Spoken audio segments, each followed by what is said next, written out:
This is Agriculture Today, and I'm Samantha Bennett with the K-State Radio Network. Sarah Lancaster, our K-State Weed Science Specialist, joins us to provide information on kochia control methods in Kansas. She emphasizes that the earlier you intervene, the better with this resilient weed, and highlights both pre-emergence and post-emergence herbicides. We are also joined by K-State Beef Reproductive Specialist Sandy Johnson. She discusses an often forgotten trait when making breeding decisions, temperament. Sandy gives tips on comparing the flighty nature of animals in a controlled environment. Despite higher feed costs in 2022, dairy producers saw a banner year for milk prices. We end today's show with K-State dairy specialist Mike Brouk looking at the numbers for 2022 and encouraging producers to focus on component values to receive higher raw milk prices in 2023. That and more is coming up ahead on Agriculture Today.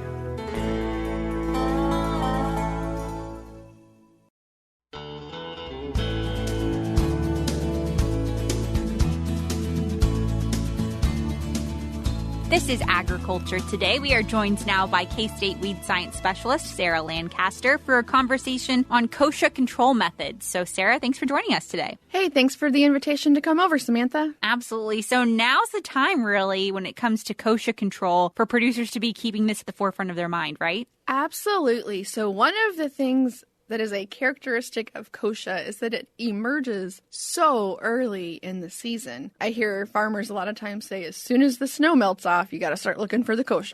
So now is the time. Absolutely. Depending on where they are, north and south in the state, now is the time. Sure. So a resilient little weed, it sounds like, in terms of emergence and things like that. So I know you've recently wrote about controlling kochia in recent Agronomy eUpdate articles. So when it comes to controlling kochia pre-emergence applications, have we already passed that timeline, kind of? Again, probably depends on where they are in the state, Samantha. So, down south, maybe so, but they're in considerably dry conditions, right? You've probably had Chip on to talk about that at some point. There, it might be too late, but as we get, further north into the northwest corner of the state, I think they still have snow on the ground, according to the last time I talked to folks out there. So, there's still some time definitely to think about that up there. But yeah, the rule of thumb for kochia, like most of our troublesome weeds, is to control it before it emerges. That's the best time. And certainly before it gets any size on it. Once those little leaves start to come out, they're so hairy, and that plant just becomes a real trick to control. So when producers are thinking about applying for pre-emergence, some herbicides that come to mind, what comes to mind specifically? Yeah, so for a long time, one of the sort of standard recommendations would have been something like a dicamba and an atrazine sort of application. But I think one of the things to remember about that is we think about herbicide resistance for kochia. We have resistance to ALS inhibitors.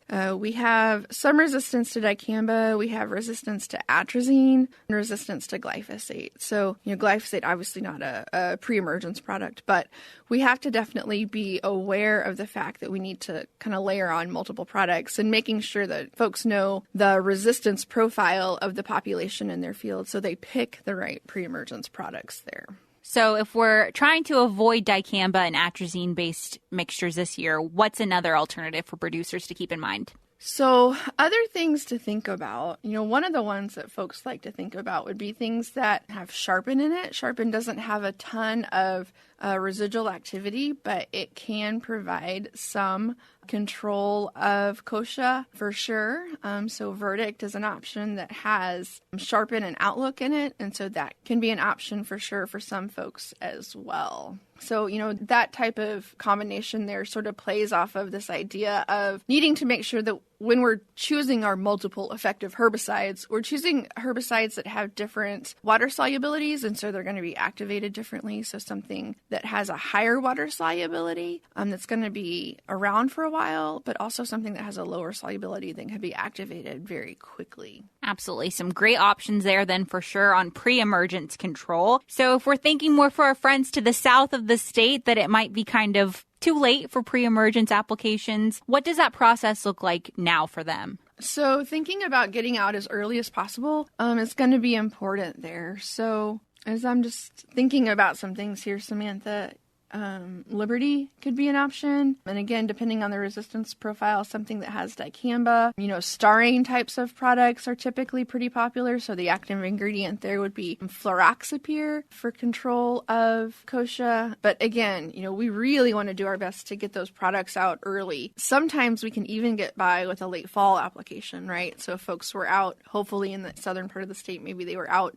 before the ground froze and got some residual products on to carry them through the fall and then to give them some time here in the spring. Clearly that application's not going to be sufficient to last all the way through, the time of planting, but certainly it could help to buy some time in the spring. Other products that folks might want to think about in corn would be the balanced types of products that contain the active ingredient isoxaflutyl, so something like a Balance or a Balance Flex. So that's a corn-specific option. I know grain sorghum is another field, of worry when it comes to kochia control. So anything specific to grain sorghum? Grain sorghum is such a trick because there are so few herbicides available for grain sorghum. So for a pre-emergence product, we can think about something like an acetochlor-containing product. Degree Extra is an option. And then one of the better pre-emergence options for grain sorghum are the Lexar types of products. So that combination of mesotrione and atrazine and dual are in those products. Absolutely. So some options there, but you really emphasized earlier the importance of getting out there as early as possible. That's right. That's the trick. And so I know that cover crops aren't super popular in western Kansas, but that's one of the things that can slow it down and buy us some time if folks feel like they have enough moisture to use a winter cover crop and try to get some biomass there to suppress that. There are some options there, but yeah, the key to success with kochia is definitely starting early. Absolutely. And is there a point in the season, planting's right around the corner, believe it or not. It's still kind of chilly out here, but I think I might be in denial about that fact, Samantha. Me too, honestly. But if producers are thinking about this and they're, there's a billion other things going on potentially during that time and they're putting it off. Is there a point in the season where you're like, oof, we're getting to the point where we have to do something now or never? So I think, Samantha, to answer that question, just thinking about kind of the general rules of thumb for herbicide application, right? We want the weeds as small as possible. So, kochia does become much more difficult to control once it gets over an inch or two tall. That difficulty only increases as the plant grows. So, gosh, we hate to paint people into the corner, right, with a now or never. I think the best advice I can give folks is just to be proactive, get out there as soon as they can. So, only going to get busier from here. Absolutely. Yeah. Yes. So, well, Sarah, this has been great advice you provided today. And I know you wrote, again, those Agronomy eUpdate articles, so I'll share those as well. Awesome. Thanks, Samantha. I appreciate that. Something else that you can share with your listeners if you want is a War Against Weeds episode. We talked to Kurt Thompson about kochia, right? So Kurt was an extension weed specialist here at K-State for many years and did a lot of work on kochia. So that might be of interest to some folks. Yeah, wonderful resource. I'll be sure to link that as well. And everyone tuning in, of course, if you're interested in learning some more information from those resources, they can be found in the show notes of today's show, which can be found on agtoday.net as always. But once again, Sarah, thanks so much for joining us today. Thanks for having me, Samantha. Absolutely. Once again, everyone, that was K-State Weed Science Specialist Sarah Lancaster highlighting some kochia control methods for us this time of year in Kansas. We're about to cut to a short break, but before we do, we're going to tune in to Gary Crawford with the USDA and Barbara Stockbrand with K-State Research and Extension. She recently joined Gary to sit down and discuss how to avoid tricks from fishers that work to get us to send them personal information. Gary Crawford has more. Do you like fishing? Well, now take down your fishing pole and meet me at the fishing hole. But we're not talking about fishing, F-I-S-H-I-N-G. Today, a more sinister fishing activity, fishing spelled P-H-I-S-H-I-N-G. And while it's spelled differently than the type of fishing we might do in our lake or our local pond, it's a similar tactic. The goal is to catch someone off guard and get the information or the resources that they want. Lure them with a little bait. That's Kansas State University Extension educator Barbara Stockbrand. And yes, in this case, the people doing the fishing are scammers. We are the fish. The fishing hole, usually our email or text on our computer or phone, sometimes phone calls and even our regular mail. Those scammers are out to lure us fish into giving them our personal information or straight out our money under totally false pretenses. They do this using all sorts of social engineering tactics that are designed to get us to do what they want, to tell them some personal information, or maybe click on an email attachment or click on a link to a website. The techniques vary on this. For example, one hook, one bait that the scammers use to lure us fish is sending a text or email or a phone call saying, "This is your lucky day." You've won money, a big trip. Oh, boy. But there's always a catch. There are fees involved that have to be paid in order to collect your prize. If they call, they act very excited for you, and they want to make sure you get what's coming to you, and it's very, very exciting. And after all, the amount of money they are offering may be very large, so small fees seem kind of trivial in comparison to maybe what they are promising you. And part of the technique here is to tell you it's urgent that you act quickly to claim your prize, so you don't have time to think about it. So that appeals to our possible hunger for money and prizes. And in the excitement, we send money or give them our credit or debit card number, or most times they want us to wire the money. Quick transaction. It's likely not traceable, and the money is gone. These crooks sometimes are aware of our particular emotional weak spots. For example, having lost a loved one and being named as a survivor in an obituary, or maybe a post on social media for a loss of a loved one.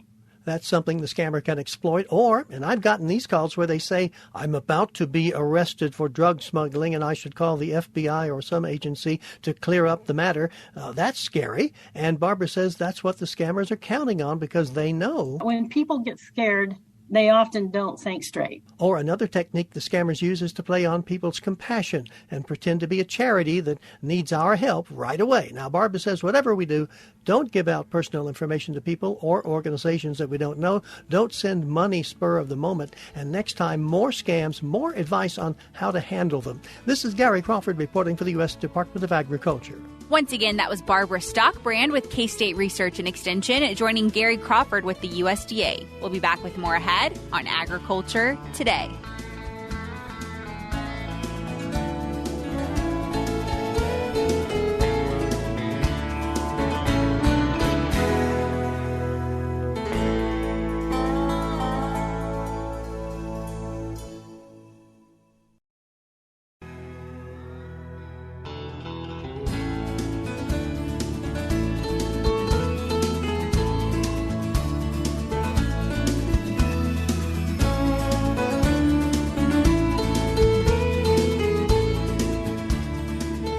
This is Agriculture Today. We are back now with Sandy Johnson. She's our K-State Beef Reproductive Specialist, and she's joining us today for a conversation on temperament and reproduction. So, Sandy, thanks so much for joining us today. Well, it's always a pleasure to visit with you, Samantha. Glad to be here. I appreciate it. I always enjoy chatting with you, too, especially when it comes to talking about beef cattle, one of my favorite subjects. So today our conversation, though, like I said, centering around temperament, which I feel like is often a forgotten component when it comes to understanding our cattle, right? Yeah, I think most of us have some, there's a certain amount of safety concerns, and that's kind of where we, depending on what our level of comfort is, that's where we're thinking about temperament. But there's really more to it and more that we may consider applying to our operations that we've learned more about in the last, 10, 12 years or so.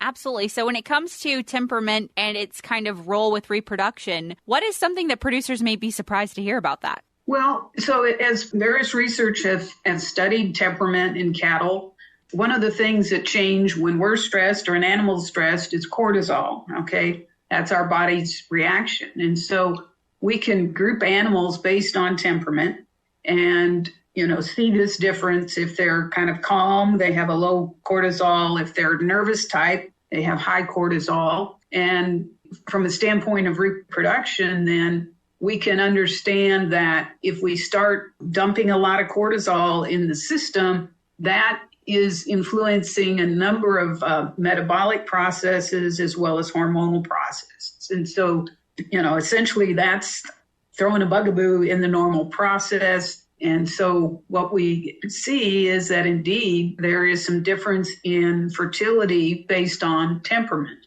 Absolutely. And fertility is already such a finicky thing to deal with and understanding. So when you throw temperament into the grand scheme of things, it's just something else to consider. And maybe producers are now thinking, well, how do I really test the temperament of my cattle? Because I think all of us, we can think to that one animal in our herd that's a little bit flighty. But besides just that one animal that we know of, what are some other ways to kind of pinpoint who's a little bit more flighty and who's not? Right. There's a couple of relatively easier ways that we can measure temperament. So when they come into a squeeze chute, we can give them a score from 1 to 5 based on, you can't hear yourself talk because the chute is rattling so much. That'd be more like a 5, and stands there quietly would be a 1. And we have, I can get you scale information about that on a scoring system. But, if you note those that are really excitable in the chute, those would be ones that, if we're thinking about replacement heifers, maybe she gets one little negative tick by her. Maybe we don't want to keep her. And then, you could do that with or without the squeeze on. But if the squeeze is off,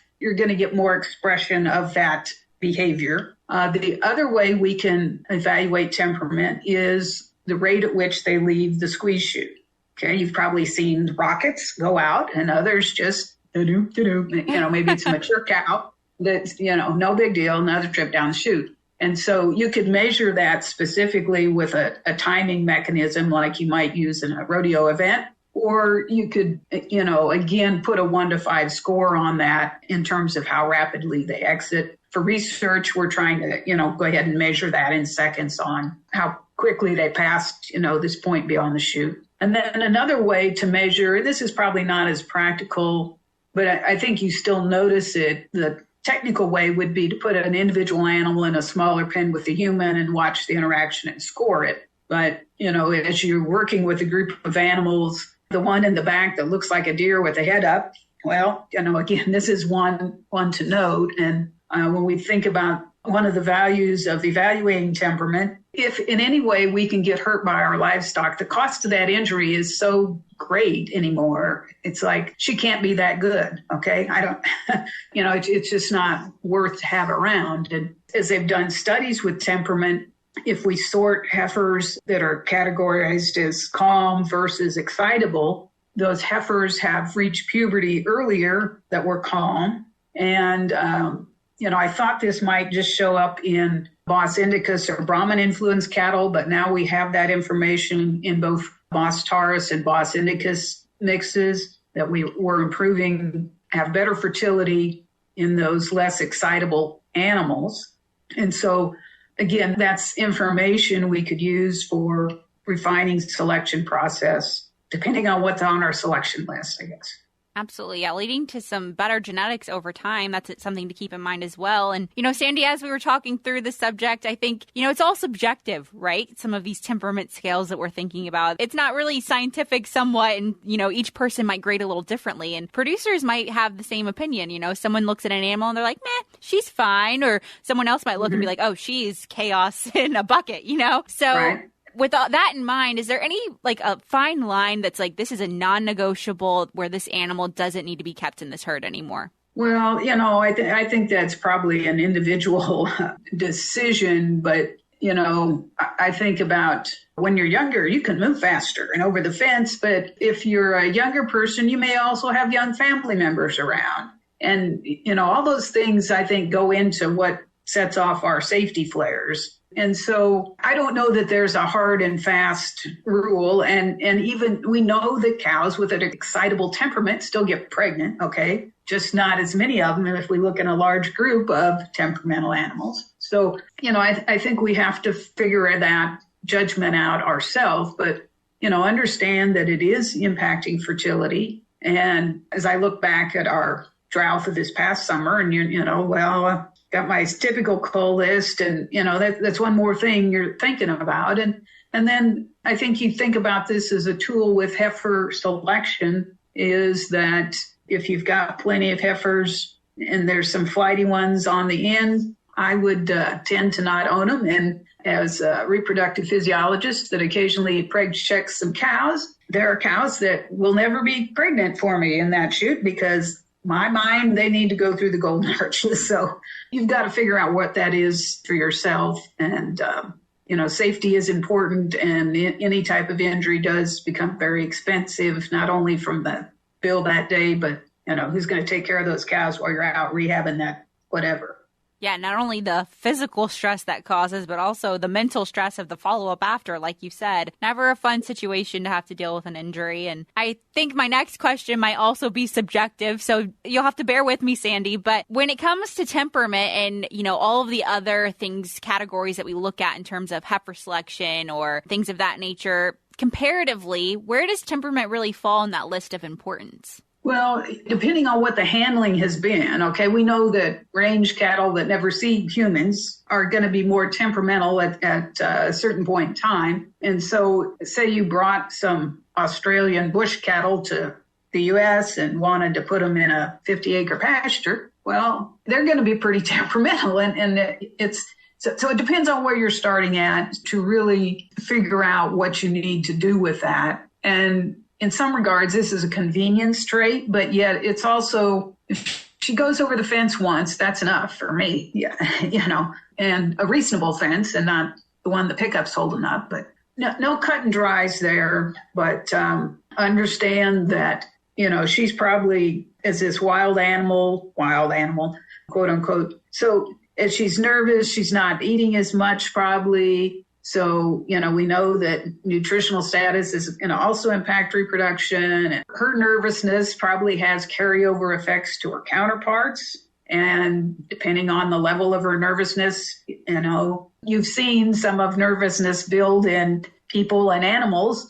And so we want to avoid those things and, use our good judgment. And, we do have some scoring systems. And, if you did both a shoot score and a exit score, kind of take the average of those and look at that as a culling tool. And the other thing that we can do when it comes to some of these heifers, and there's a little bit of data to support this, is that we can get them more used to handling and improve that temperament score, just like cattle that need to get used to seeing humans. You can do that gradually. Now, it does appear that ability to get them more used to handling works for heifers. In mature cows, I think there's one study that they, tried to hand feed them cubes for, 2 or 3 times a week for like 6 months, and they still didn't change temperament with that amount of work. Now, maybe it takes more than that to do it, but I'm guessing that that's beyond what anybody's going to do for cow temperament. So your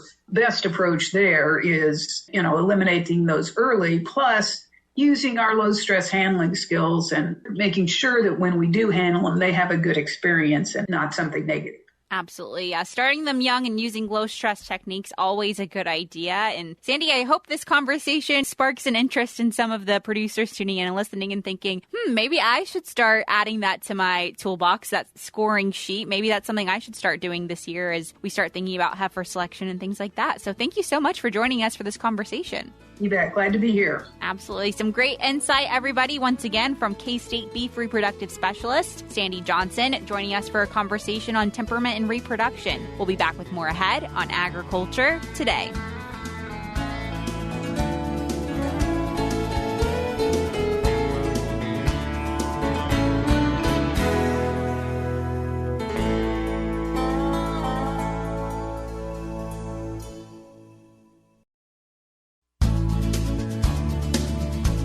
This is Agriculture Today. Along with Samantha Bennett, I'm Jeff Wickman.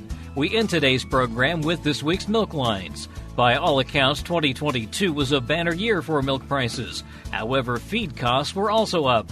K-State dairy specialist Mike Brouk looks at some of the numbers for 2022 and encourages dairy producers to focus on component values, primarily fat and protein, to get higher raw milk prices in 2023. Today I'd like to visit with our Kansas dairy producers concerning some of the summary numbers that we're seeing from 2022. As we enter the first few months of 2023, a lot of the summary numbers on production prices and other things from 2022 become available to us. And today I'd like to just review for a short minute information on pricing of raw milk during 2022. You all are very well aware that federal order reform was implemented in the year 2000. Since that time, we've seen a low in milk price, in 2002 of $11.24 a hundredweight. Good news is for 2022 was actually an all-time high, coming in at $23.13 a hundredweight.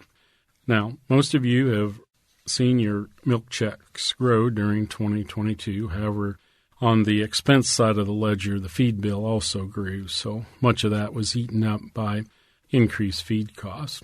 But still, the data will show us that 2022 was a banner year in terms of raw milk price. Now, as we look forward, what do we think will impact our milk price in 2023? Well, I think it's probably a good conclusion that it will not be as high as what we saw in 2022. In fact, as you look at the prediction equations and those that are looking forward at milk pricing, we're likely to see somewhere between the $3 and $4 reduction in raw milk price on our farms during 2023. And there'll probably be some volatility with that. Maybe the last 2 quarters of the year will be stronger than the first 2 quarters. We'll just have to see once the year is over what actually happened. Now, there's some things that I want you to think about as we look at milk price and what goes into the milk price. You need to be very aware of component values, the value that you're paid for fat and protein in your milk check every month. In 2022, we saw those prices rise significantly, and we'll see those values for those 2 components scale back a bit in 2023. However, as you focus on trying to stabilize your cash flow and as you try to increase the price per hundredweight that you actually receive for raw milk in 2023, you need to be very aware of what you're doing on your farm to increase the components. So nutrition becomes a very important part of that decision. Please spend some time with your nutritionist and explore different ways that you can increase the level of milk fat and milk protein production within your dairy herd. There are many things we can do nutritionally to increase those, and even a small movement in the composition of the milk in a positive way in terms of fat or protein can have fairly large impacts on your check throughout the year. Another thing coming up that we'll need to deal with is heat stress. Heat stress will have a negative impact both on the volume of milk that your herd produces as well as the components, particularly milk fat. May not impact the percentage of protein in the milk to a great deal, but does tend to depress milk fat percent fairly significantly. So you need to be prepared. We've got some time here before we actually start seeing heat stress here in Kansas, so make sure you have those heat abatement procedures in place. Make sure the equipment is running. Now is a good time to order supplies that you might need to bring that equipment back into operation here in just a few months. Summer is coming, likely will be hot as it always is here in Kansas, so investment in your heat abatement system may help you stabilize milk income over the summer, both in terms of milk flow as well as an increase in the components, particularly milk fat, that your cows are able to produce. This is Mike Brouk with K-State Research and Extension. Thanks, Mike. And that'll do it for this edition of Agriculture Today. For Samantha Bennett, I'm Jeff Wickman. This is the K-State Radio Network.